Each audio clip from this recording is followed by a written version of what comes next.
One of the more successfully concealed and shrewdly downplayed elements of Islamic history across the world is the barbaric monstrosity called jizya. No matter how hard apologists try, it is nearly impossible to whitewash or wish away the real-life implications and manifestations of jihad. In simple terms, jizya is jihad in peacetime, where peacetime is defined as a pure Islamic rule. In theory, jizya was a conception and exposition that in Sitaram Gaul's memorable words, rationalized the lowest human passions and stamped them with the supernatural seal of an almighty Allah. In practical implementation, jizya was a daily life expression of peerless savagery.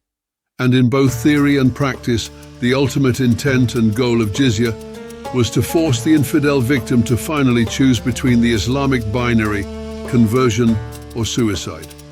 Here is a representative verse delineating jizya, provided by the arch-bigot Mujaddidi al-Fithani, hailing from the fanatical Naqshbandi school, and a contemporary of Jahangir, still revered as a champion of Islam by the Islamic clergy.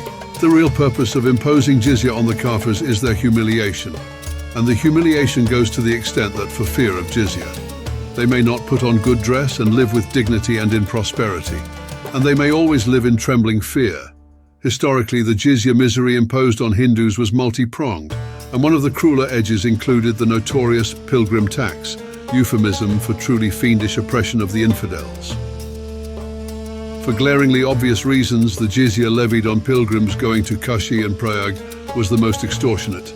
The actual payment of the jizya was secondary in a manner of speaking. It was the appalling humiliation and degradation that the Hindu pilgrims were subjected to. Even after paying the jizya is enough to thaw the hardest rock. However, the fact that majority of Hindus cutting across varnas and languages, cutting across several centuries bore these heinous insults, but did not abandon their ancient dharma, is what makes India still a Hindu nation and the only surviving civilization.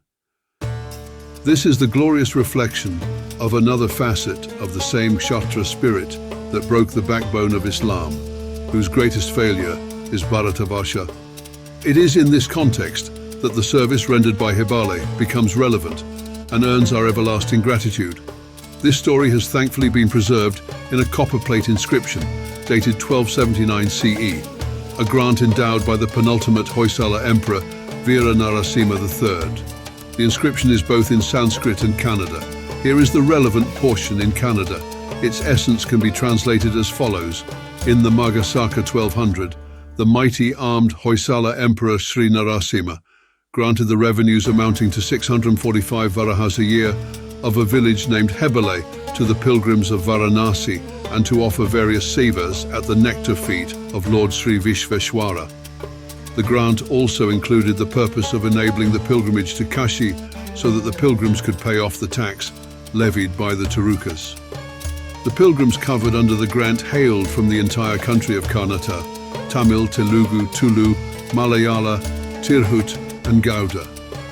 Very interesting fact is that Narasimha III was a staunch adherent of the fabled 23rd Jain Tirthankara, Parshvanatha, and his spiritual advisor was a Jain Muni named Mahanandi Siddhanta. This also reflects about the good relations between Jains and Hindus back then. Thanks for watching.